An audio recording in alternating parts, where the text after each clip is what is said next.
네, 여러분 안녕하십니까. 11월 25일 화요일 아침 매일 성경 묵사 함께 나누겠습니다. 오늘은 느헤미야 6장으로 넘어가서 1절에서 14절까지 말씀만 살펴보겠습니다. 제가 앞부분을 읽겠습니다.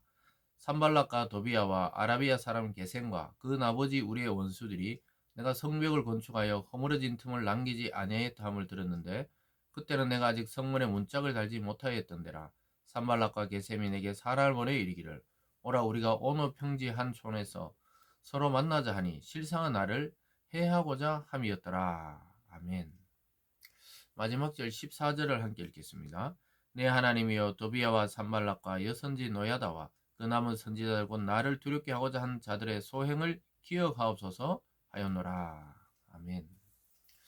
오늘 본문의 내용을 중심으로 거짓을 이기는 말씀, 거짓을 이기는 말씀이라는 제목으로 하나님의 말씀을 증거하겠습니다. 여러분 살아가다가 굉장한 오해를 받아본 적이 아마 한두 번쯤 있을 것입니다.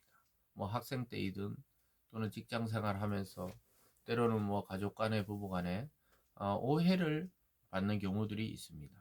그리고 그 오해를 넘어서서 이 상대방이 거짓 음모를 꾸며가지고 거짓을 사실인 것처럼 오도하거나 또 우리 자신에 대해서 전혀 하지 않은 일을 했다고 비방하는 경우들도 생기게 됩니다. 이럴 때 우리가 참 가슴이 답답하고 또 상처를 받죠. 그러니까 하나님의 사람들이 하나님의 일들을 수행하다가 보면 전혀 생각지 못한 오해와 또 불편한 관계를 만나게 됩니다. 이 느헤미야는 왕의 명령을 받들어서 이제 또 왕의 허락하에 성벽을 건축하고 있는 중이었는데요. 계속해서요 산발랏이나 도비아라는 이 대적들이 계속 방해합니다. 방해하다가 이제 완성이 다 돼가니까 드디어 그들이 음모를 꾸며요. 이 거짓으로 거짓을 진짜인 것처럼 이야기해서 느헤미야를 제거하려고 하는 시도들이 계속 진행되고 있습니다. 한두 번이 아니고 계속 시도합니다. 만나자고 이야기한 것만 해도 4절에 보면 그들이 4번이나 이같이 내게 사람을 보내서 이렇게 말합니다. 그래서 반복해서 계속 느헤미야를 위해 주는 척 하면서 어느 평지로 나오라 그래요. 이 첫 번째 보면요. 아까 2절에서 우리가 어느 평지 한 촌에서 서로 만나자. 만나가지고 그것에 대해서 의논하자. 이렇게 호의를 베푸는 척 하면서 이야기하고 있습니다. 그러나 실상은 나를 해하고자 합니다. 느헤미야는 그들의 음모를 눈치챈 거예요. 아무도 없는 그 평지로 불러내서 느헤미야 혼자 조용히 나오라 해놓고는 제거하려고 하는 이 무서운 계략들이 이 속에 숨어 있었던 것입니다. 그들이 4번씩이나 이야기했고, 그런데 느헤미야는 내가 지금 큰 일을 하고 있는데 못 내려간다. 이 지금 하나님의 성벽을 완공해야 되기 때문에 내려가지 못하겠다. 이게 이렇게 4번씩이나 똑같이 대답했어요. 그러니까 산발렛이 전혀 다른 방법을 또 씁니다. 여러분, 그래서 우리가 한 문제를 해결하면 거기서 끝날 것 같지만 우리를 무력하게 만들려고 하는 사탄의 계략은 또 다른 사람들과 방법을 통해 계속 진행되는 경우들이 많이 있습니다. 그래서 성도들이 고난을 당할 때 보면요. 어떤 한 가지 문제만 당할 때도 있지만 그 문제로 인해 또 다른 문제가 발생하고 또 다른 적들이 생겨서 완전히 꼼짝 못하게 하려고 하는 그런 수법들을 이 악한 사단이 쓰는 경우들이 많이 있습니다. 그래서 이번에는 거기 5절을 보면요. 산발랏이 5번째는 그 종자의 손에 봉하지 않는 편지를 들려 내게 보냈는데 이 봉하지 않는 편지니까 얼마나 궁금하겠어요. 그래서 그 종이 보고 읽는 거예요. 대부분 다 그렇습니다. 그래서 봉하지 않았기 때문에 내용이 뭔가 이렇게 해서 그 글에 보면요. 소문을 내 가지고 느헤미야가 어 페르시아의 그 왕을 배반하고 자기가 왕이 되려고 한다. 유다의 왕이 있게 하려 한다. 막 이런 글들을 적어 놓은 거거든요. 그런 소문이 돌고 있습니다. 이렇게 위하는 척 하면서 또 이것을 소문 내는 거예요. 그래서 봉하지 않는 이 편지라는 것은 다 돌려볼 수 있도록 그렇게 해서 느헤미야를 모함하는 비방하는 내용을 쓰고 있었던 것입니다. 참 무섭죠. 요즘 학생들 사이에서는 이 거짓말로 어떤 애들을 왕따 시킨다거나 전혀 걔가 그런 것이 아닌데 그 말을 서로 해서 아이가 완전히 고립되도록 만든다든가 회사에서도 그리스도인들이 그런 일을 당하거나 또는 스스로 또 전혀 하지 않은 일을 완전히 누명을 덮어 쓰거나 이런 일들도 발생하는데 오늘 이 거짓말을 통해서 느헤미야를 제거하려고 하는 시도가 계속 생성되고 있고 오늘날로 하면 가짜 뉴스를 퍼뜨려서 느헤미야의 입지를 좁히려고 하고 있는 것입니다. 느헤미야뿐만 아니고 우리가 창세기 요셉 같은 경우에도 억울한 누명을 계속 쓰는 것이죠. 그래서 팔려가고 또 자기 주인의 그 아내가 이 요셉을 오히려 어떻게 해보려 하다가 또 자기가 오히려 성폭행범으로 몰려서 감옥에 가기도 하고 이런 오해들을 계속 받게 되고 다니엘도 보면 계속 그 적들이 아주 유심히 살펴서 그 신에게 또 하나님께 기도하는 것을 보고 또 그런 못하도록 하는 이 조서를 내리도록 왕을 꼬드기기도 하고 이렇게 해서 어려움에 빠뜨리려고 하는데요. 이 느헤미야도 마찬가지예요. 하나님의 선한 일을 할 때 방해가 없을 것이라고 생각하는 것은 순진한 생각이죠. 그래서 우리 주님께서 제자들을 세상에 보낼 때도 너희는 비둘기처럼 순결하고 뱀처럼 지혜로워라. 그 당시에 지혜의 상징이 뱀이었고요. 그리고 순결의 상징이 비둘기입니다. 그러니까 하나님의 말씀과 신앙에 있어서는 순결하되 우리가 살아가야 하는 세상에서는 아주 말씀을 가슴에 새기고 지혜롭게 일들을 해나가고 또 상대를 파악할 필요가 있다고 주의를 주신 거죠. 느헤미야는 아주 지혜롭고 또 늘 기도하는 사람입니다.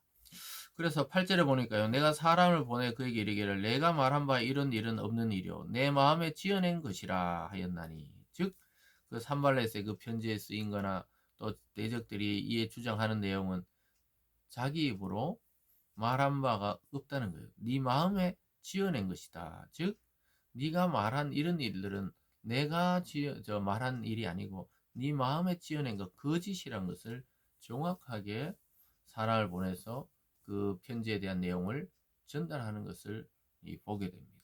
9절에도 이는 그들이 다 우리를 두렵게 하고자 하며 말하기를 그들의 손이 피곤하여 역사를 중지하고 이루지 못함이라 함이라. 이제 내 손을 힘있게 하옵소서 하였노라. 그래서 그들을 우리를 두렵게 하고 또 곤란하게 해서 하나님의 이 성전을 공사하고 성벽을 예루살렘 성벽을 공사하는 것을 중지시키려고 하는 음모다는 것을 알았습니다. 그럼 마지막에 내 손에 힘있게 하옵소서 하나님을 의지하는 기도를 하고 있습니다. 사랑하는 여러분, 우리가 대적들을 직접 맞대고 싸울 필요가 없습니다. 그 거짓에 일일이 대응할 필요가 없어요. 조금 지나면 진실은 드러나고 거짓은 파멸을 당하게 됩니다. 그래서 하나님께 힘있게 해달라고 내가 끊기지 않게 해달라고 기도하고 있습니다. 그랬는데 또 계속 시도됩니다. 10절에 이후에 무헤나벨의 손자 들리야의 아들 스마야가 두문 불출하기로 내가 그 집에 가니 그가 이르기를 그들이 너를 죽이러 올 터이니 우리가 하나님의 전으로 가서 외소 안에 머물고 그 문을 닫자 저들이 반드시 밖에 와서 너를 죽이리라 하기로.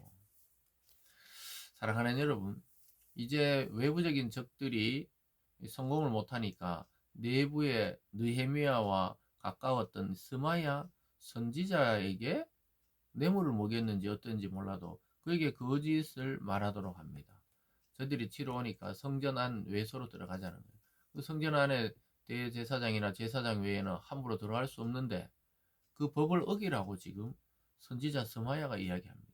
스마야가 앞에서는 느헤미야를 격려하던 사람이고 지지하던 사람인데 이렇게 그들의 어떤 무슨 거래를 했는지 자세한 내용은 안 나오지만 거기서 넘어간 거예요. 그래서 위험을 피해 성전으로 숨으라고 마치 하나님의 그 말씀처럼 이렇게 말씀처럼 느헤미야에게 이해해 줍니다. 그래서 이 느헤미야의 절친이었던 선지자 스마야까지 대적들이 이용하는 거예요. 여러분 그래서 때로는 우리의 가까운 사람이 우리를 시험에 들게 하고 우리를 가슴 아프게 하도록 사탄의 조종할 때가 있죠. 그래서 신앙에 낙심되도록 교회에 실망하도록 또 더 이상 내가 믿음을 갖지 못할 정도로 밀어붙일 때가 있는데 그것을 우리가 주위에서 간파해서 봐야 되는 것입니다. 11절에 내가 이르기를 나 같은 자가 어찌 도망하며 나 같은 몸이 누가 외소에 들어가서 생명을 보전하니 나는 들어가지 않겠노라 하고 깨달은즉 그는 하나님께서 보내신 바가 아니라 도비야와 산발에게 뇌물을 받고 내게 이런 예언을 함이라. 그것을 깨달은 거예요. 그것을 뇌물을 줬다는 거예요. 이 선지자가 좀 이야기해 줘라. 저러다 느헤미야 큰일 난다. 느헤미야 위하는 척하면서 산발락과 도비야가 돈을 주면서 이야기하니까 결국은 그 이야기를 전달했던 것입니다.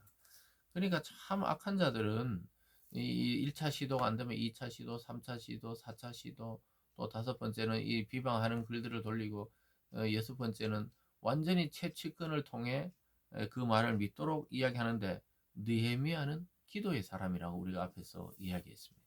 하나님이 그 분별력과 그 의도를 간파하게 해줬던 것이죠. 13절에 그들이 뇌물을 준 까닭은 나를 두렵게 하고 이렇게 함으로 범죄하게 하고 악한 말을 지어 나를 비방하려 함이었느니라.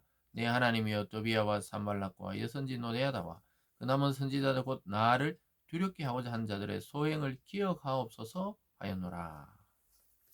자기는 지금 이 성벽 또 예루살렘을 재건하고 중건하는 일에 집중해야 되기 때문에 하나님께 부탁하고 있어요.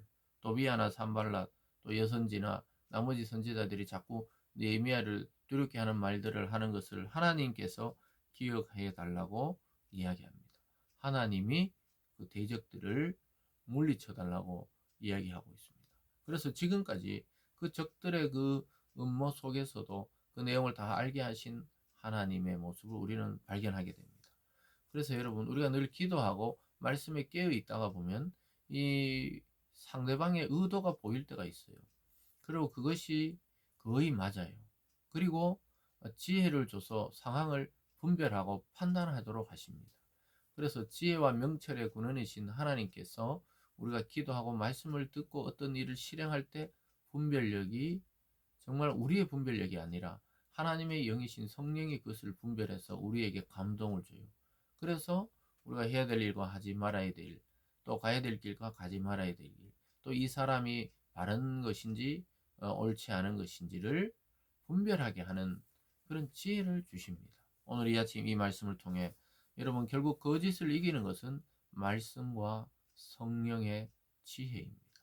이것을 잘 기억하시면서 여러분이 오늘 또 하고자 하는 일, 또 만나고자 하는 사람에 대해서 먼저 기도하고 일을 수행해서 우리가 거짓에 속지 않고 하나님 말씀으로 승리하는 하루가 되기를 바랍니다. 기도하겠습니다. 사랑의 하나님 아버지 감사드립니다. 우리를 비방하고 거짓으로 또 소문을 내는 자들, 또 우리가 하나님 일을 할 때 방해하는 이 보이지 않는 세력들의 힘들이 작용하고 있다는 사실을 우리가 간파하게 도와주시고 우리가 이 모든 시험을 이기고 지혜를 가지고 말씀을 가지고 또 성령의 감동을 가지고 이기고 승리하는 성도들 다 되게 하여 주시옵소서. 감사드리며 예수님 이름으로 기도드리옵나이다. 아멘.